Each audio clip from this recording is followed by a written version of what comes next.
오늘 우리가 살펴보려고 하는 하나님의 말씀은 하나님께서 애굽 땅에 내렸던 10가지 재앙 가운데 두 번째 재앙이 되겠습니다. 10가지 재앙이 다 뭔지 아십니까? 다 외울 수 있습니까? 피게이, 파악, 도구, 맥함장. 간단하죠? 피게이, 파악, 도구, 맥함장.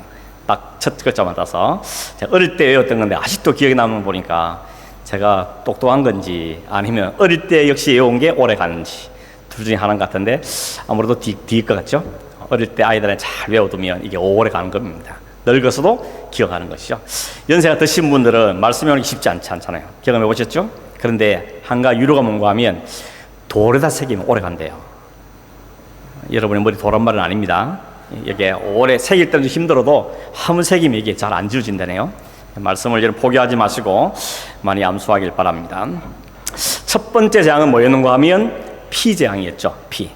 나일강을 비롯한 모든 물이 다 피로 바뀌었습니다.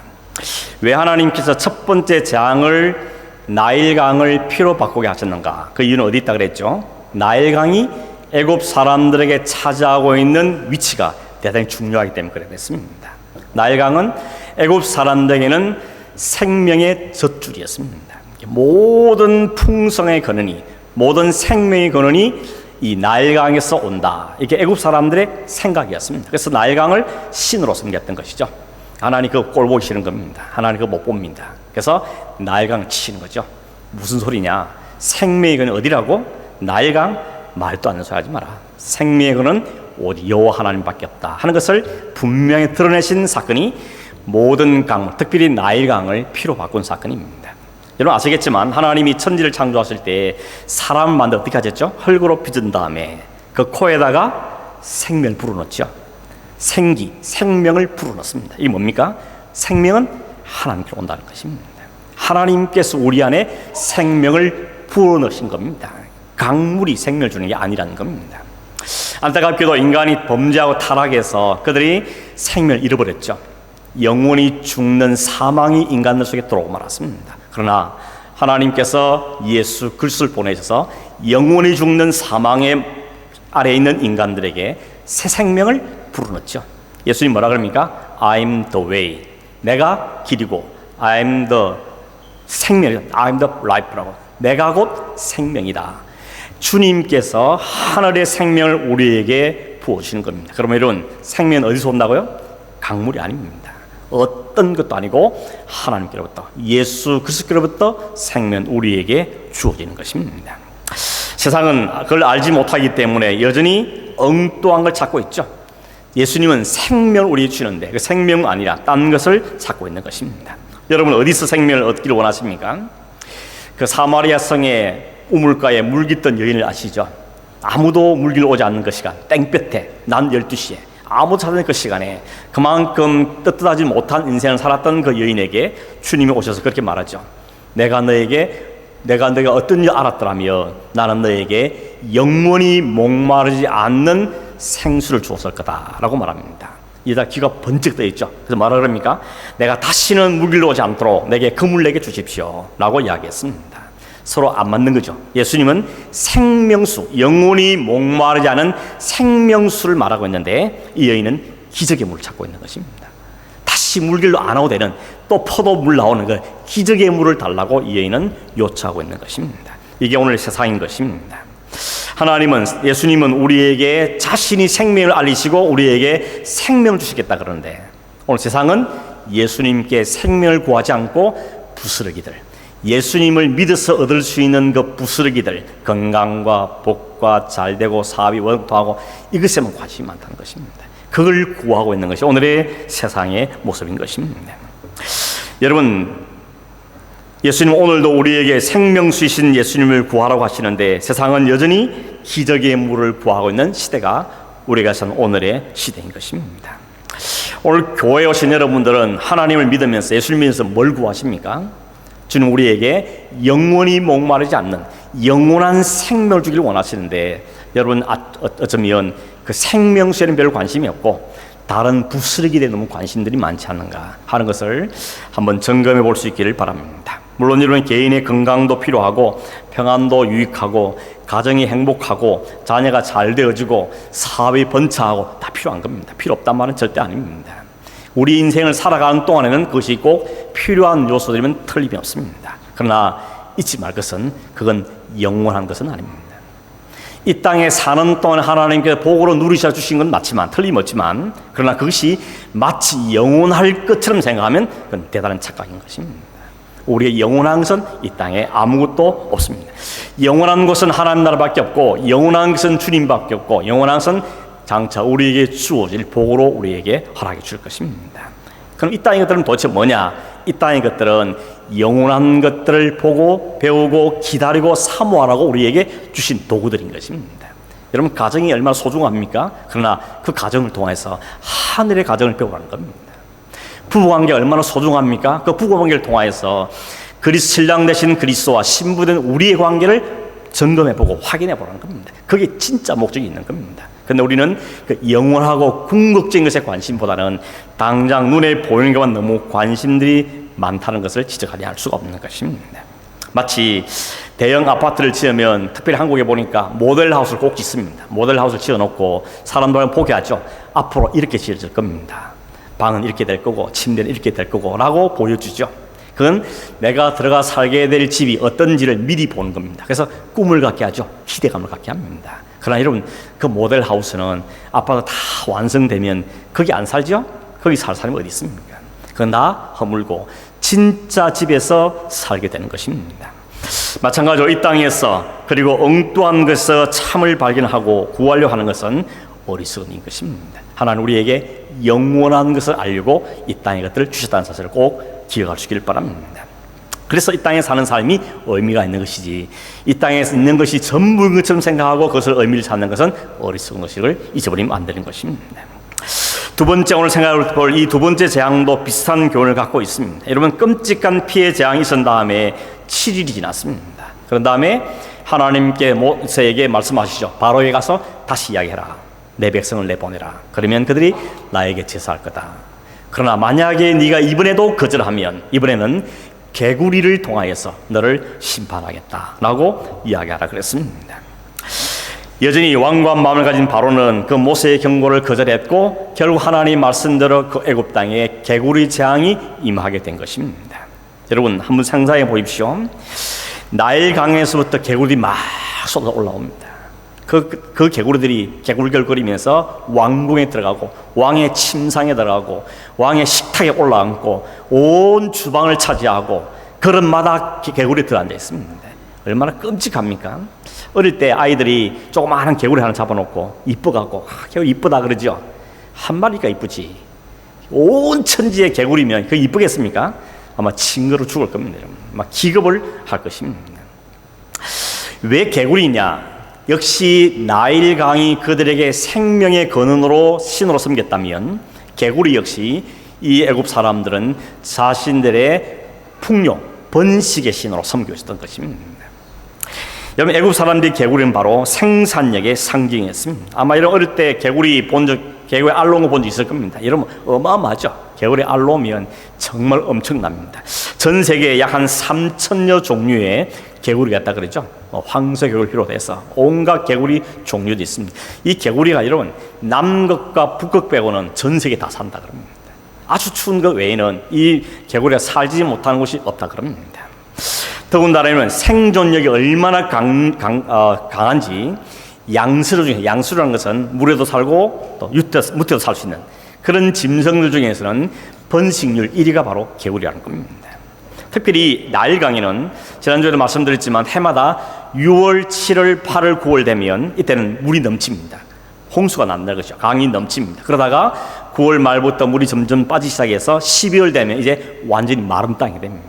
근데 이 나일강에서는 홍수는 사람들에게 피해를 주는 홍수가 아니고 오히려 덕이 되는 홍수였습니다. 왜 그런가 하면 이 홍수가 저 위쪽부터 흘러내려오면서 윗지방에 있던 좋은 영양분 많은 흙들을 쓸어 내려와서 이 나일강 하루에다가 이게 뿌려놓는 것입니다. 그래서 물이 딱 끓고 마른 땅이 되면 이 땅은 아주 기름진 땅, 농사가 잘 되는 땅이 됐다는 겁니다. 그래서 사람들이 나일 강은 우리에게 복을 가져다 주는, 생명을 주는 강이라고 섬겼던 것이죠. 근데 9월 말쯤 돼서 물이 점점점 가라앉기 시작하면 그때부터 이 나일 강에서 개구리들이 막 올라오기 시작합니다. 엄청난 개구리도 올라와서 그 육지에 와서는 개굴개굴 와글와글 개굴개굴 와글와글 소리를 온 땅에 뻗치는 것이죠. 그때 애국 사람들이 뭐라 생각하면 그 애국의 온천에 있는 개구리의 번식을 보면서 개구리의 울음소리는 풍년을 약속하는 울음소리고 개구리는 풍요한 해를 보장해주는 사신 정도로 생각했던 것입니다. 그래서 그 개구리를 그들도 신으로 섬기는 것입니다.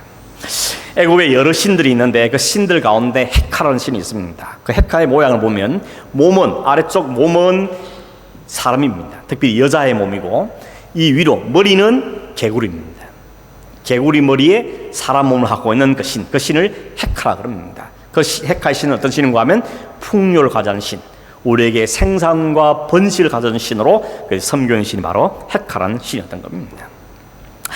근데 여러분 13절 14절에 보면 모세가 제발 개구리 이제 귀찮으니까 물려쳐 달라고 요청하는 그 바로의 말을 듣고 그들 그 말대로 다 죽이죠. 그랬더니 그 죽은 무더기를 다 쌓았습니다. 밭에도 올라오고 집에서 나오고 성에서 나오고 그 모든 걸 다 죽어 무더기를 쌓았더니 그 악취가 장난이 안 되는 것입니다. 온 성 가운데 개구리 썩는 냄새가 온 성을 다 뒤덮어다는 것입니다. 숨을 쉴 수만큼 악취가 나는 것이요. 뭘 보여주는 거겠습니까? 너희들이 풍요와 번영을 가져다 생각하는 그 신이 결국은 바로 이렇다는 겁니다. 다 썩고 죽어서 악취가 나는 것이 바로 너희들이 그렇게 신으로 섬기는 거다 하는 것을 하나님께서 이 재앙을 통해서 보여주는 것이죠. 세상에 어떤 것도 허무하지 않는 것이 없고 세상의 모든 것은 능력이 없는 헛된 것이며 썩어서 냄새밖에 날 수 없는 존재라는 것을 그들에게 이야기해 주고 있는 것입니다. 근데 이걸 깨닫지 못했기 때문에 여전히 애굽 사람들은 많은 걸 좋아했던 것입니다. 개구리의 많을 보면서 그들은 많음을 좋아했던 것입니다. 많다는 것은 오늘 여전히 사람들이 좋아하는 거긴 하죠. 다 많은 거 좋아하지 않습니까? 돈도 많았으면 좋겠고 학식도 많았으면 좋겠고 자녀도 많았으면 좋겠고 집도 많았으면 좋겠고 건강도 좋았으면 좋겠고 많은 게 좋다. 그래서 다다익선이라는 말이 있죠. 다다익선, 많을 따 이 더할 선이죠. 선을 더한다는 겁니다. 많으면 많을수록 좋다는 것입니다. 돈도 명예도 학위도 건강도 친구도 아파트도 더든지 많다면 좋다고 생각하는 게 오늘의 일반적인 분위기인 것입니다. 근데 여러분 얼마나 가지면 만족합니까? 얼마나 있으면 이젠 됐다라고 생각하겠습니까? 사람들은 평생 집 평수 넓히다 간다 그럽니다.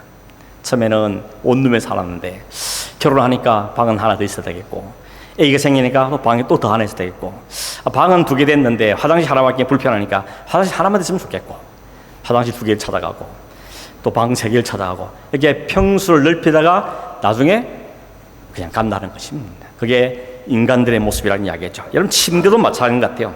신혼 때는 어떻습니까? 우리는 싱글도 괜찮아. 우리 꼭 껴안고 잘 테니까. 이렇게 시작했지만 조금 지나면 그래도 불편하게 더블은 돼야 되겠다 생각하죠? 그러다가 한번 여행 가보십시오. 호텔에 갔더니 퀸 사이즈 딱 거기 하루쯤 자고 나면 퀸 사이즈가 괜찮더라고. 우리도 퀸으로 바꾸자.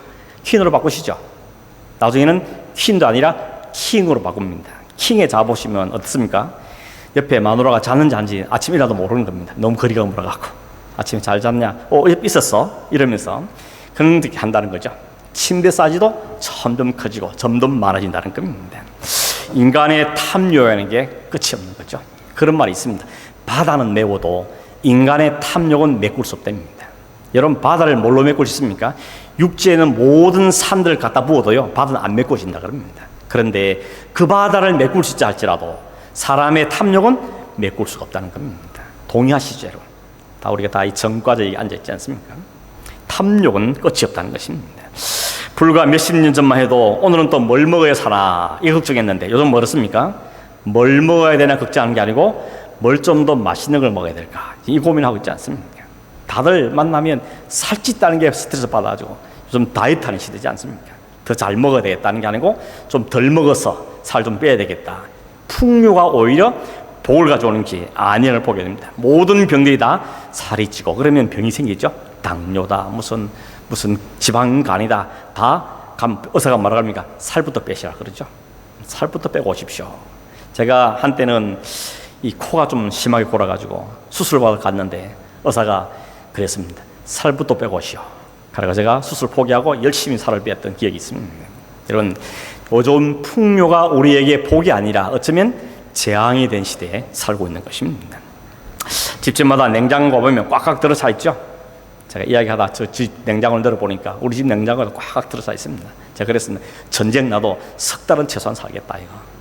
근데 실제로 열어보면 먹을 건 없어요. 왜냐하면 다 재료만 쫙 있어가지고 제가 열어봤다 그냥 닫습니다. 먹을 게 없으니까. 아마 이런 생활 습관이 다르기도 하겠죠. 어떤 분들은 매일매일 먹을 거 딱 사서 신선하게 먹고 이렇게 하는 것도 있겠고, 어떤 분들은 그렇게 미리 좀 사서 재워놨고 그때그때 꺼내고, 생활 습관은 다르겠습니다. 아무튼 풍요한 것만은 틀림없습니다. 없어서 못 사는 세상이 아니라 오히려 많아서 넘쳐서 사는 세상이 되어지고 있다는 것입니다. 정말 많으면 다 좋을까? 그게 아니라는 것을 오늘 성경 우리에게 보여줍니다. 풍요 좋다고 그렇게 다고다고 했는데 진짜 많아지니까 그게 오히려 그들은 재앙이 되더라는 것입니다. 사람들이 기독교에 대해서 오해하는 게 있는데 뭔가 하면 기독교를 믿으면 혹은 예수를 믿으면 다 잘된다, 복받는다, 그런 오해를 갖고 있습니다. 물론 여러분, 우리가 마지막에 하나님 예비하신 진짜 풍요를 받게 될 겁니다. 우리가 요한계시록에서 봤지만 거기 가면 더 이상 슬픔도 눈물도 아픔도 고통도 없고 생명수 강이 있고 거기에 12과일이 맺히고 전혀 부족함이 없는 진짜 배부로 진짜 만족을 누리게 될 겁니다. 그러나 이 땅에서는 광야도 지나야 하는 것이 인생인 것입니다. 이스라엘 백성이 애굽 땅 출발할 때마다 어떻게 부풀렸습니까? 가나안 땅에 가면 우리는 여기서 사는 것 비교 없는 삶을 살 거다, 풍요로운 삶을 살 거다 라고 출발했는데 그들에게 40년 동안 광야 생활을 겪어했던 것입니다. 그게 인생이죠. 이 땅에 사는 동안은 하나님께서 광야를 거쳐오도록 하십니다. 왜냐하면 광야를 거치지 않으면 진짜 종의 가치를 모르기 때문에 그렇습니다. 흔히 어르신들이 그러잖아요. 너 보릿고개 아니야. 보릿고개를 겪어본 사람들은 매일매일 먹는 게 얼마나 감사한지 모릅니다. 그러나 경험하지 않은 사람들은 그것을 알 수가 없는 것입니다. 이스라엘 백성이 그 하나님의 원리를 몰랐기 때문에 그들의 조금만 어려우면 불평, 불만을 쏟아놓습니다. 하나님께서 구원하신 것은 그 애굽에서 탈출시켜서 가나안에 진짜 생명을 주는 게 목적이었는데 그들의 마음속에는 그저 농사 잘 되고 그저 많이 배부르고 거기만 관심이 있었기 때문에 광야를 그치게 만드니까 그저 불평, 불만을 쏟아놓는 것입니다. 한 가지 예만 들어보면 민수기 11장에 보면 시내산에서 이스라엘 백성들이 머물렀다가 다시 출발할 때에 백성이 술을 카운트하고 전열을 잘 정비한 다음에 출발합니다. 근데 그 무리들 가운데 성경의 표현들 그대로 하면 섞여 사는 다른 인종들이 있다 그럽니다. 이게 어떤 사람들이라고 하면 이스라엘 백성 아닌 사람들 말합니다. 이스라엘 백성들은 아닌데 그 백성이 가나안 땅에서 이 땅을 출발한다 그러니까 그 가나안 땅에 대한 드림을 가지고 같이 따라 나선 사람들. 하나님도 모르고 왜 출애굽하는지도 모르고 광야가 무슨 의미인지도 모르고 다 모르지만 아무튼 이들 따라가면 풍요함이 있다 그러니까 그에 대한 꿈을 갖고 출발했던 사람을 가리켜서 다르게 섞여 사는 다른 인종들이라 이렇게 말합니다. 근데 문제는 뭔가 하면 이 사람들이 조금만 어려우면 찾아오면 불평을 쏟아놓는 것입니다. 이러려고 왔냐? 네 하나님 진짜 맞냐? 이게 진짜 복이 맞냐? 이런 불평과 불만들 쏟아놓습니다. 언제나 불평과 불만은 전념성이 강하거든요. 그러니까 이스라엘 백성들마저도 그런가 해서 같이 그 선동에 놀아나서 같이 불평하고 불만을 하게 되는 것입니다. 이것이 이스라엘 백성의 문제였던 것입니다. 11장 4절에 보면 이들이 이스라엘 백성들을 선동할 때 뭐라고 이야기하냐면 이렇게 말합니다. 누가 우리에게 고기를 주어 먹게 하겠냐? 우리가 애굽에 있을 때는 값없이 생선과 오이와 참외와 부추와 파와 마늘들을 먹은 것이 생각나거늘 이제는 우리의 기력이 다하여 이 만나 외에는 보이는 것이 아무것도 없다. 이들의 불평이 뭡니까? 고기 먹겠다는 겁니다. 야채도 먹었는데 생선도 먹었는데 만나밖에 먹을 게 없다라고 말합니다. 여러분 제가 생각을 해봤습니다. 만나는 하나님이 하늘에 주신 양식이지 않습니까? 광야 40년 동안 이것만 먹고 살았습니다. 그 만나가 영양분이 부족했을까요? 단백질이 좀 모자라고 채소가 필요한 비타민이 부족하고 그랬을까요? 그렇지 않을 겁니다. 하나님이 조제해 주신 양식인데 그 영양이 얼마나 충분했겠습니까? 이거 하나만 먹어도 광야 40년 거뜬하게 살 수 있는 하나님 주신 축복의 양식이었습니다. 그런데 이 섞여 사는 사람들의 불평과 불만이 이스라엘 백성의 사람 속에 퍼져나가서 그들이 불평하는 겁니다. 애굽에 있을 때는 고기도 먹었는데 값없이 생선도 먹고 야채도 먹었는데 라고 말합니다. 값 없이는 거짓말입니다. 어떻게 값 없이 먹었습니까? 노예 생활을 하면서 죽도록 고생해서 겨우 먹고 살아놓고 이제 불평하려고 그러니까 그때마저 좋게 포장을 해서 그때는 값 없이 먹었다고 이렇게 포장하여 불평하는 걸 보게 되는 것입니다. 근데 여러분 지금 매일 먹을 하나님께서 친히 제공해주신 불평함에도 불구하고 불평하는 이유는 뭔가 하면 결국 탐욕인 것입니다. 욕심인 거죠. 언제나 채워줘도 또 부족하고 또 부족하고 또 부족한 이 탐욕이 사람들의 문제라는 것입니다. 하나님이 그들에게 무섭게 진노하십니다. 성경에 이렇게 말합니다. 하루나 이틀이나 닷새나 열흘이나 20날만 고기를 줄 게 아니라 냄새도 싫어하기까지 한 달 동안 먹게 하겠다. 하나님 그렇게 말씀하십니다. 그 말 듣고 모세가 또 이렇게 말하죠. 하나님, 이 200만 되는 인구를 어떻게 한 달 동안 먹을 수 있다 그럽니까? 우리가 데리고 온 양떼, 소떼 다 잡아도 하루 잔치하면 끝날 텐데 어떻게 한 달을 먹입니까? 바다에 있는 고기를 다 잡아와도 부족하겠습니다. 그렇게 이야기하죠. 그때 하는 그러죠. 여호와의 손이 짧아졌냐? 여호와의 손이 짧아졌냐라고 말씀합니다. 여러분, 여호와의 손이 짧아지지 않았다는 꼭 기억하시길 바랍니다. 당장 눈에 보기에는 좀 부족해 보니까 마치 하나님의 손이 짧아지금 생각하시는데 아닙니다. 하나님의 손은 절대 짧아지지 않습니다. 하나님의 공급하시는 것은 조금도 부족함이 없습니다. 그 하나님을 잘 기억하셔야 되는 겁니다. 아무튼 하나님이 고기를 먹여주겠다 하시면서 그냥 고기를 주는 게 아니고 하루 이틀도 아니고 한 달 동안 냄새도 맡기 싫어할 만큼 먹이겠다고 하나님께서 말씀한 겁니다. 그럼 이게 복입니까? 이게 복이라고 말할 수 있겠습니까? 풍성함이 많은 게 과연 복이냐는 것입니다. 민수기 11장 33절 34절에 이렇게 말합니다. 그 전에 보면 그 백성들이 실제로 나가서 얻게 된 고기가 뭔가 하면 메추라기죠. 메추라기 그러면 잘 모르시는데 메추리 그럼 또 잘 아시더라고요. 꿩과에 속하는 한 중간 닭 크기 정도 되는 새가, 겨울철 새가 메추라기입니다. 한국에서도 볼 수 있는 새죠.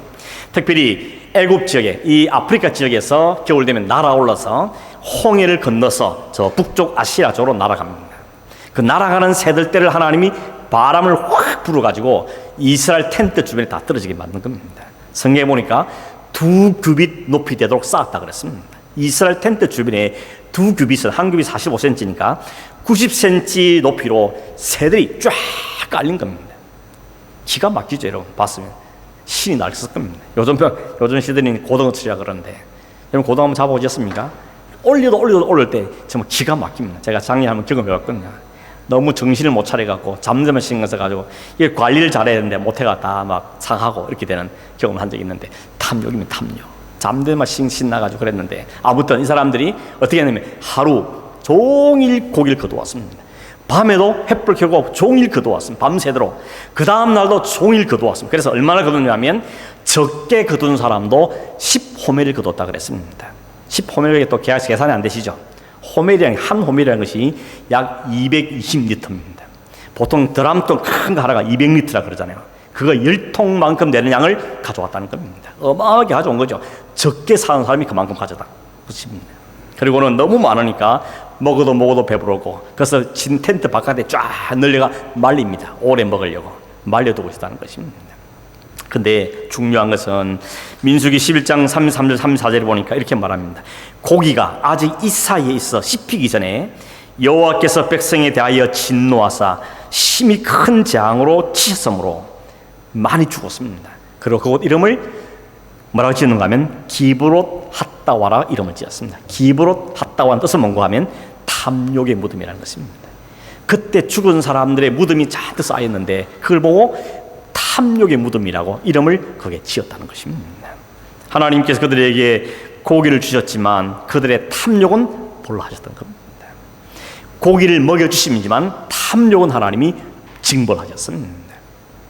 어떤 분은 어떻게 죽었을까? 아마 식중독이 돌았을 거다 이렇게 보는 분도 있고요. 어떤 분들은 역병 같은 질병이 돌아가지고 수많은 사람이 죽을 것이다, 이렇게 추측하는 사람도 있습니다. 아무튼 수많은 사람이, 숫자는 모르겠지만 엄청 많은 사람의 백성들이 죽임을 당하고 거기에 쌓여서 탐욕의 무덤을 쌓았다고 말하는 것입니다. 이곳의 정확한 위치는 모르지만 바란 광야에 있다고 사람들 말하고, 그걸 지나치는 사람들마다 그걸 보면서 기브롯 핫다와라는 말을 하면서 탐욕이 가져온 무덤, 탐욕이 가져온 결과를 보면서 사람들은 반성을 하게 된다는 것입니다. 여러분, 탐욕은 무서운 것입니다. 탐욕의 끝은 패망이라는 것입니다. 골로새 3장 5절에 보면 탐욕은 우상숭배니라 이렇게 말합니다. 어떻게 탐욕이 우상숭배입니까? 욕심을 지나치게 부르는 것은 우상숭배라는 것입니다. 여러분, 우상숭배를 왜 하게 되죠?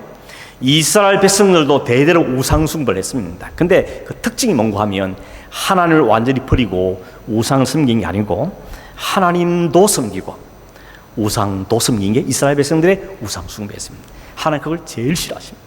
그래서 첫 계명이 뭡니까? 나 외에 다른 신은 두지 말라. 어떤 형상도 만들지 말고 그 앞에 절하지 말라. 하늘과 땅과 바다에도 어떤 것도 만들지 말라는 게 하나님의 엄격한 명령입니다. 왜냐하면 하나님은 질투하신 분이겠습니다. 하나님도 섬기고 우상도 섬기는 것이 바로 우상숭배라고 말하는 것입니다. 우리는 어떻습니까? 하나님을 안 믿는다, 하나님을 안 섬기는 사람은 없죠. 근데 문제는 뭔가 하면 다른 것도 섬기는 문제라는 것입니다. 다른 것에도 마음을 준다는 것입니다. 그게 우상숭배. 그래서 탐욕은 우상숭배라는 것입니다. 욕심은 우상숭배와 같다는 것이죠. 왜 탐욕이 우상숭배입니까? 탐욕에서는 지나친 게 탐욕이죠. 주신 것에 감사하고 잘 누리는 것을 탐욕이라고 하지 않습니다. 주신 걸 감사하는 것 넘어서 또 불평하고 더 갖고 싶어하고 욕심을 부리고 그 욕심을 채우기 위해 다른 사람을 해치고, 그것이 바로 탐욕인 것이죠. 그래서 탐욕은 무서운 패망의 길로 가게 된다고 성경 우리에게 말씀하고 있는 것입니다. 나일강이 생명의 근원이 아니라는 하나님이 증명하시기 위해서 그게 피를 바꾸신 것처럼 개구리가 그들의 풍요를 가져온 것이 아니라 오히려 그 많음이 재앙을 가르치기 위해서 하나님은 오직 우리의 풍요에 관한 하나님밖에 없다는 사실을 이 재앙을 통해서 가르치고 있는 것입니다. 여러분, 오늘 이 시대의 교회와 성도들은 어떻습니까? 생명을 구해야 될 교회가 뭘 구하느냐 하는 것입니다. 여러분, 기도원 같은 데 가서 기도하는 소리를 들어보십시오. 좀 이상한 비유이긴 하지만 마치 개구리들이 와글와글 대듯이 막 소리를 지르고 소리를 지릅니다. 기도하는 자체가 나쁘다는 건 아닙니다. 소리를 내는 게 나쁘다는 건 아닙니다. 근데 도대체 뭘 구하냐는 것입니다. 그 기도 가만히 들어보면 다 달라는 것밖에 없습니다.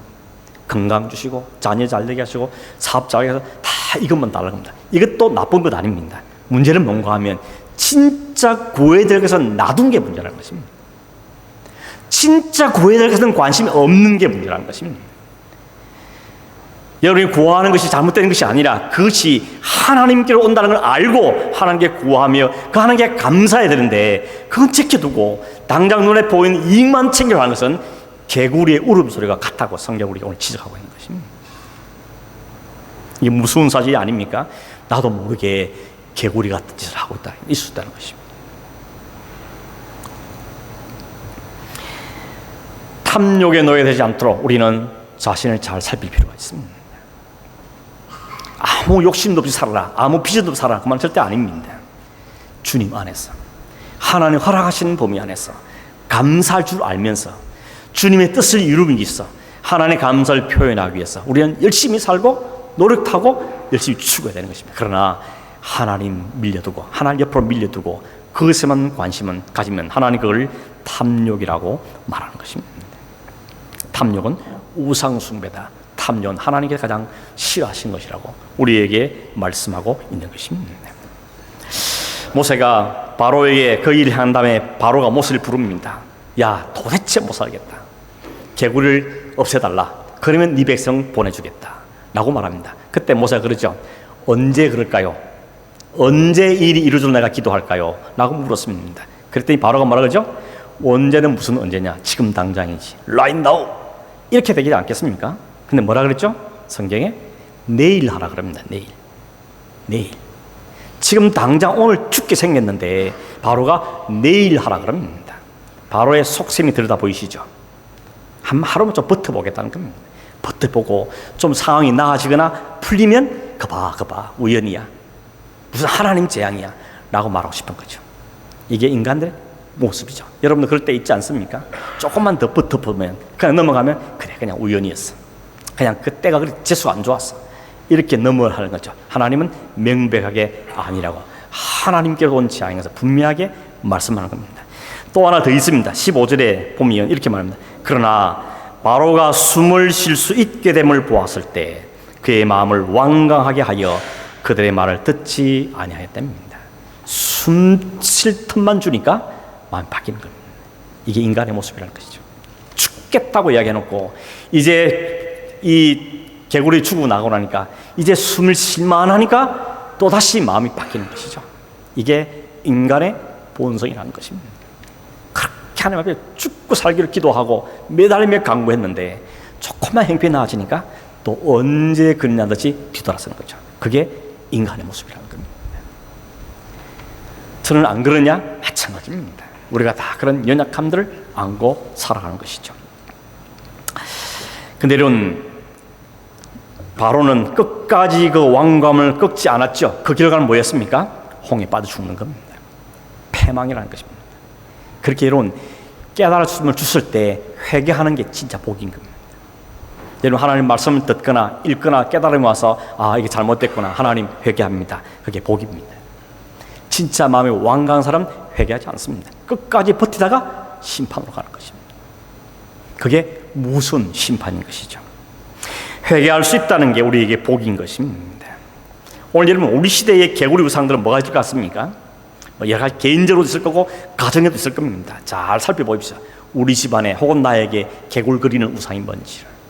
우리 사회 전체로 볼 때 한 가지 예를 든다면 물질이죠. 과학주의입니다. 물질주의, 과학주의가 오늘 세상 사람들에게 마치 풍류를 가져다 준 사람, 이것만 가지면 세상이 좋아진다. 과학이 발전되면 우리를 유토피아를 이 땅에 천국을 세울 거다라고 속삭이고 있습니다.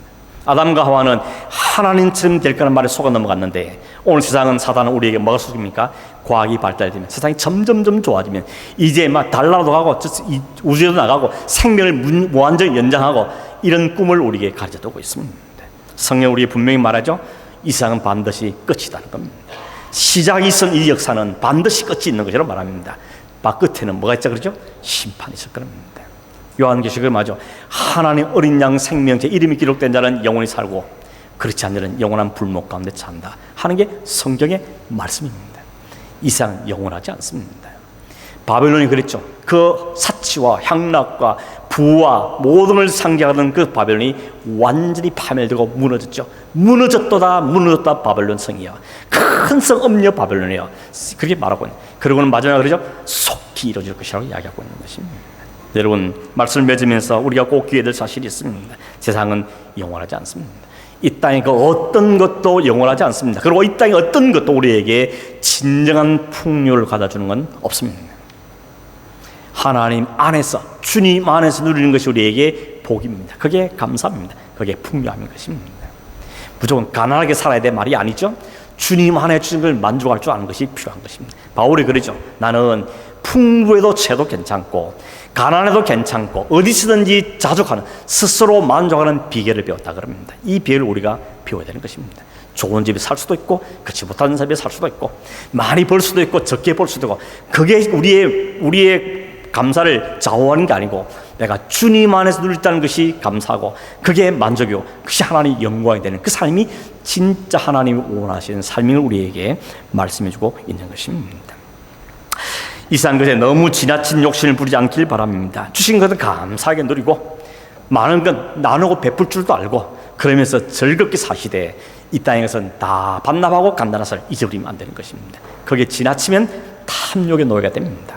탐욕의 끝은 패망이라는 것을 잊지 말아야 되는 것입니다. 오늘 그 사실을 이 개구리 장한테 우리에게 말씀하고 있는 것입니다. 이 영원한 생명 우리의 주신 하나님을 늘 기억하고 감사하고 즐거워하고 기뻐하고 누리며 나누어 베푸는 삶을 사는 저와 여러분 삶이 되기를 주님으로 축원합니다.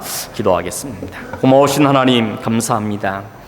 영원한 생명을 줄 뿐만 아니라 이 땅에 사는 동안도 필요한 것들 우리의 날마다 공급해 주시는 하나님께 감사함을 드립니다. 지나친 욕심 가운데 가지 않게 하시고 탐욕에 노예되지 않게 하시고 하나님의 늘 감사하고 모든 게 하나님으로 온다는 사실을 기억하며 그 안에 오르겠다는 것이 감사하고 그 안에 있음이 축복이며 그 안에 있는 우리 행복을 늘 깨닫고 살아가는 우리 온 성도들 되도록 축복하여 주시옵소서. 예수님의 이름으로 기도하옵나이다. 아멘.